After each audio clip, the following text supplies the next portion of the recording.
Nope. No buzz. A Just Bees book club.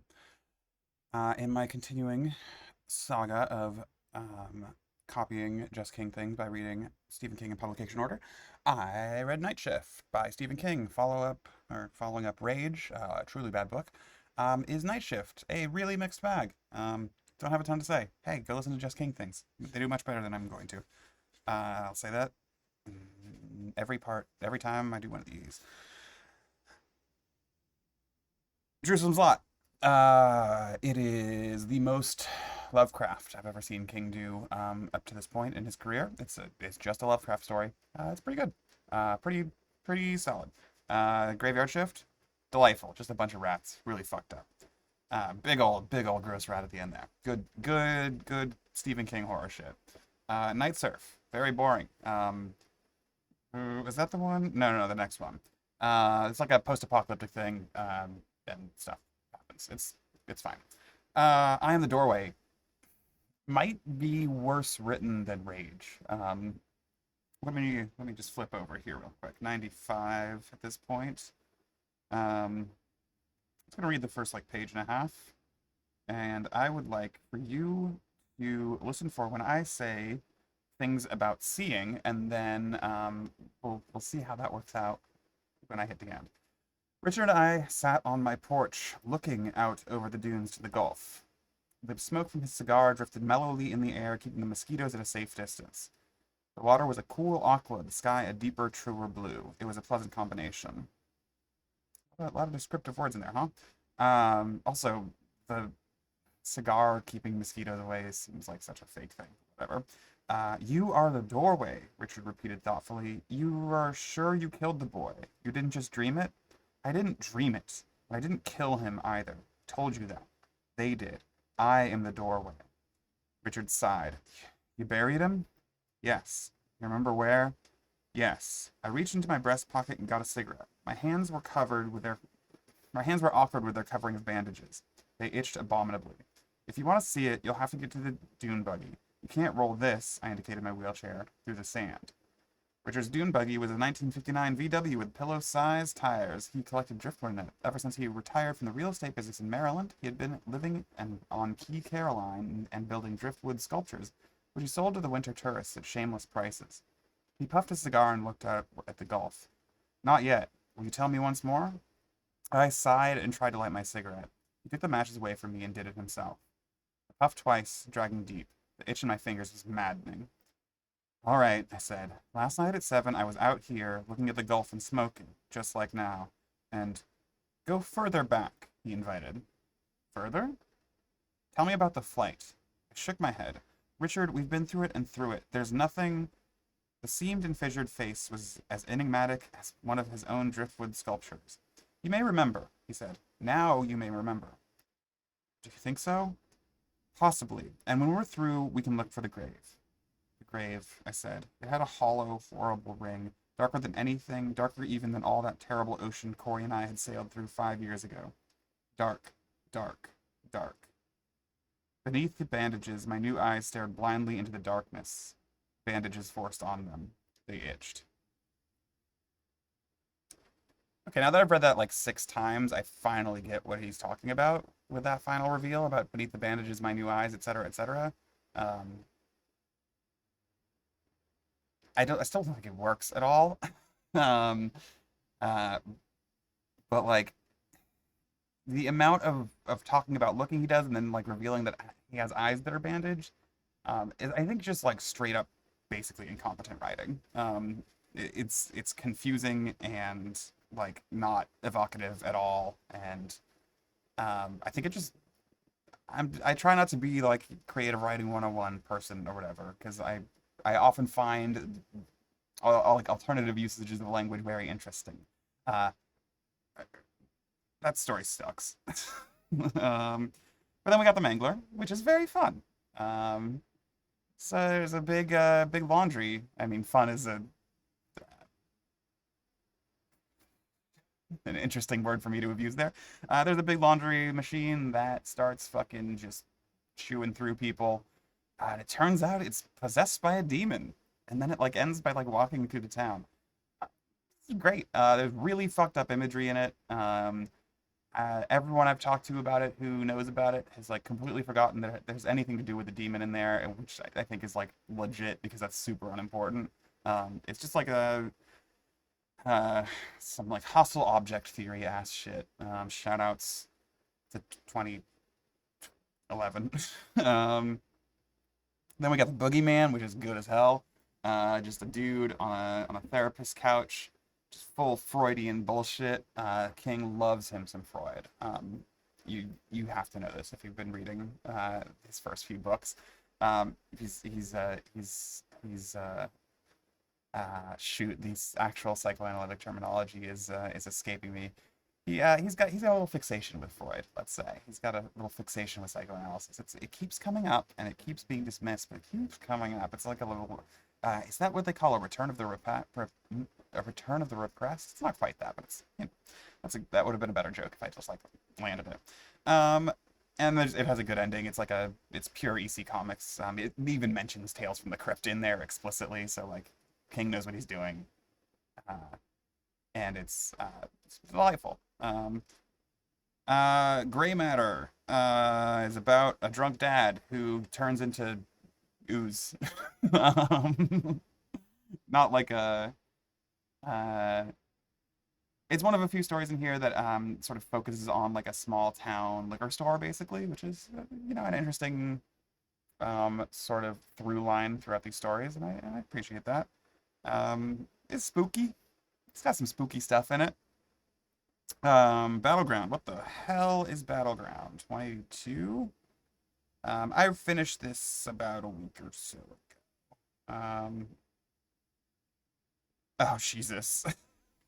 um, yeah, this is about a hitman who receives a package after doing a hit on like a dude who owns a toy company, and the package is full of little plastic army men who come to life and shoot at him.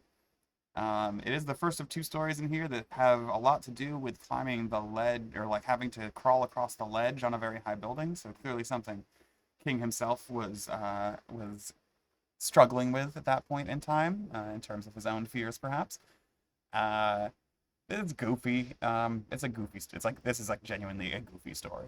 I think it's pretty bad, honestly. It ends with a fucking little green army guy dropping a nuke in his apartment, and that's like left as a big reveal with like by because like a slip of paper flutters down afterwards, and it's like now with these extra things like a rocket propelled grenade launcher and a thermonuclear device or some bullshit.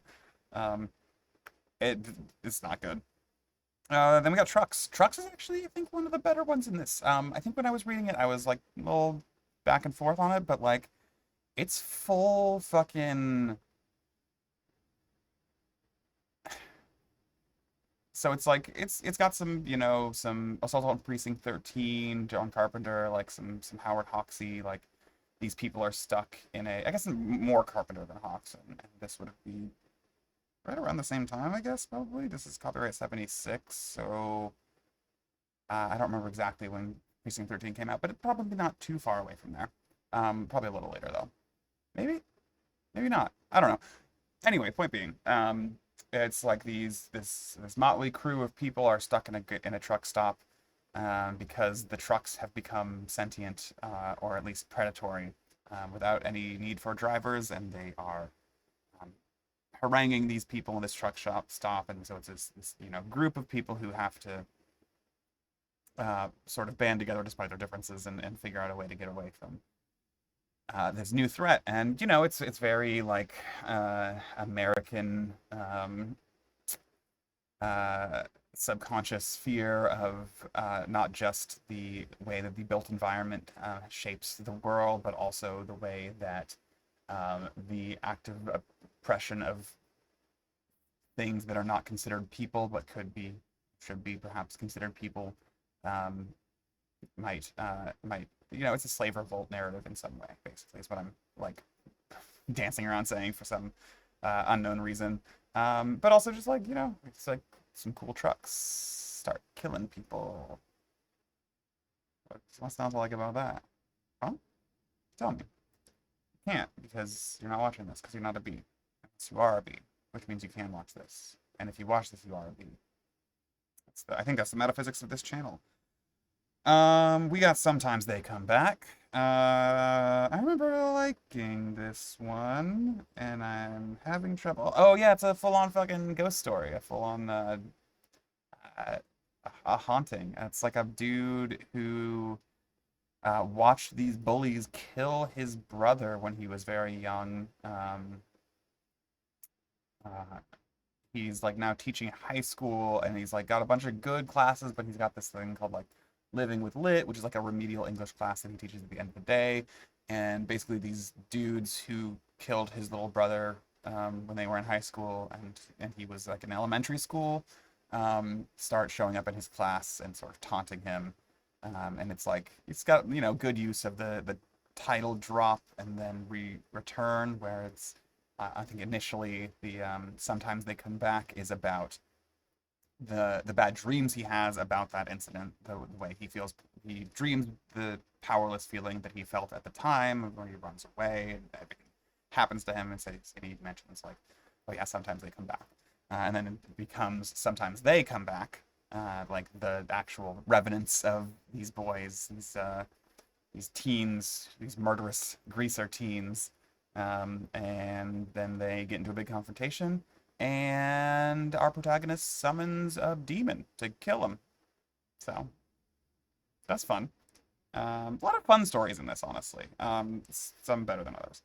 Strawberry Spring is not great. It's like a story about a strawberry spring, which is like a false summer, when in I guess in spring, sometimes certain parts of the world will get like an unseasonably hot patch, and that has another name that's not great. But this is like a strawberry spring where it's like still winter, but a false spring happens in this town, and there's a rash of murders of young women on this college campus, and it's told from the first person perspective in retrospect, and then it becomes clear that it's like it's actually me the whole time. Just like perfectly fine workman-like short story writing. That's fine. It's not very good, honestly. We got The Ledge, which also kind of sucks. It's about a tennis pro who's like cheating, or who's having sex with this like big time criminal's wife, and they sort of get caught, and they have a meeting up in his like very tall penthouse apartment, and the crime lord insists that he will give this tennis pro, not to think ahead, but I did read Cujo recently, so it's Cujo in there, some seeds. He'll give him $200,000 and full access to his wife if he can, shimmy along the edge of this like 30th story building. The whole story is just like this dude shimmying along the edge, and then there's a bit of a twist at the end. Another one that's just like fine. No, no notes. Just not a story I needed to read. We got The Lawnmower Man next. It's not like what I've heard the movie is like. There's a guy who, oh yeah, it's like this dude doesn't want to mow his lawn, so he hires somebody, and the dude turns out to be a satyr of some sort and eats the grass. It's not very good. Critters Inc. is the game, but about cigarettes. Kind of a lull here at this point. I Know What You Need sort of picks it back up. It's not great. It's about like a young woman who encounters this guy who says, "I know what you need," and while she's studying, and he offers her like some ice cream, basically.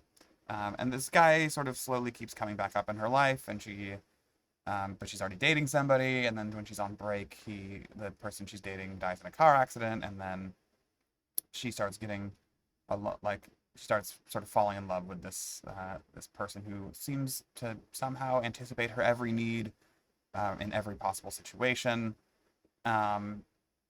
It's spooky. It's genuinely creepy, I guess, is actually probably a better word. I think King's use of language in here, unlike especially in I Am the Doorway, but through a good number of these other stories, is like his pacing is completely on, and I mean you know his page turning ability is just on lock already, obviously, but like he can get ahead of himself. He can make you just keep turning pages that you then in retrospect go, why did I have to turn that many pages, right? This one is like paced well. It is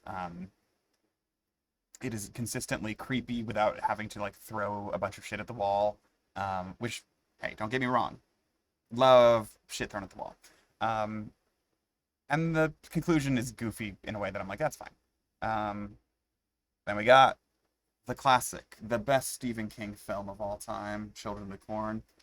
Very different from the movie. Also, this couple fucking hates each other, and they go to this fucked up town where the kids worship a big fucked up monster in the corn, and they killed all the adults, and they're killing each other, and they don't get out. And I liked it. It was I appreciated it honestly, like kind of a lot. I appreciate how much the movie changes also, and I don't know, just a pleasant a pleasant little story about a shitty couple dying to a bunch of children. Next story is The Last Rung on the Ladder, which is like a very Don DeLillo-y sort of thing. In my mind, it's like a confession from somebody who just received a letter from his like younger sister, who sort of ends up reeling. She jumped from a building to die by suicide, and it's sort of his recollection of like this time that they used to do this, and they used to like climb up this very tall ladder together and jump off into this bale of hay, and the time that the ladder broke, and he saved her very like uh, in a weird way, and how he's like full of regret and stuff like that. It's very literary fictiony, and I don't think he does it particularly well. The Man Who Loved Flowers. That's a fun one. Very short. It's about a guy who's walking through the city, and everyone's like, "Oh, that's a man in love. Oh, how lovely." He's so happy. It's bringing me all this nostalgia, and he buys some flowers, and the guy's like, "Oh, I know what I can see it in your eyes. You're in love." The guy's like, yes, and he strides purposefully, and then he sees his lover, and then he realizes that it's not her, and he kills her with a hammer. Just again, just a straightforward boom, boom, boom. This is a fun short story to read if you're into these sorts of short stories. Then we got One for the Road. Wow, as we get farther in here, I'm getting One for the Road, I think is the one about the snow. Let's see. Let's see if I'm right. I'm pretty sure the one about the snow. No. Yes. Yeah, this is another one. Yeah, this is another Salem's Lot story. Um, Another one set around like a local watering hole slash grocery spot in Maine. It's a couple of older gentlemen drinking sort of their sorrows away. They've lost their wives, etc., etc. And somebody barges in a Maine blizzard, and like half the story is just about how fucked up Maine blizzards are, honestly. And mentions that he's been walking for like 2 miles in this blizzard, and everyone's like, "Oh, you're fucked, dude. You got frostbite for sure." And he's like, "My wife and kid are in the car," and they find out they took a turn into Salem's Lot, and so vampires show up in the form of the wife and child. Um, it's this is like a genuinely like this is one of his better like character pieces, I think. He does a very good job of drawing out the main characters and sort of what their lives have been like and stuff like that. And I quite liked it. We have finally The Woman in the Room, which I'm gonna have to browse really quickly because I have no memory of it. Ah, yes. It's another formal experiment. He does this thing where like you can sort of see it on the page. You can see that break there. The lighting in here is not. I'm not doing a great job with it, even though it's a room set up with very good lighting, and that's okay. He'll do a thing like The urge to drink going home was nil, so leftover beers collected in the icebox at home, and when there were 6 of them, he would, no period, no punctuation, just a line, couple line breaks, a line, a couple of line breaks. Never have come if he had known it was going to be this bad. So it's a sort of a jump cut thing, basically. Except for that's not actually true at all. It's like a he's doing a match cut with words, I guess, is actually probably a more accurate way to describe it. Um, the sentence finishes elsewhere throughout the whole thing, and it gives the story a sense of momentum, which is interesting, given that the story is about a man visiting his mom who's in the hospital with like really really bad stomach cancer, and sort of the thrust of the thing is him figuring out whether or not to feed her some pills that he knows will kill her. And it's interesting, but I don't think the formal experiment works really well. I don't think the subject matter really meshes with it very well. I think I sort of see what he's going for, which is like a sense of the routine monotony and the way that like days bleed together when sort of dealing with inpatient and death issues. But I just don't think it quite. I think what's the phrase? The reach out exceeds the grasp. He's got his eyes are bigger than his stomach in this one kind of thing. Um, it's like, which isn't to say I don't appreciate that. Like, that's great. Get big eyes, love them. And that's Night Shift. Yeah, it's a collection of short stories by Stephen King. There's a lot of them in it, and some of them are quite good. Some of them are quite bad. A chunk of them are fine. You heard it here first. Did you hear it here first? Because I think I'm gonna say thanks for not watching. Go listen to Just King Things instead. Thanks for not watching.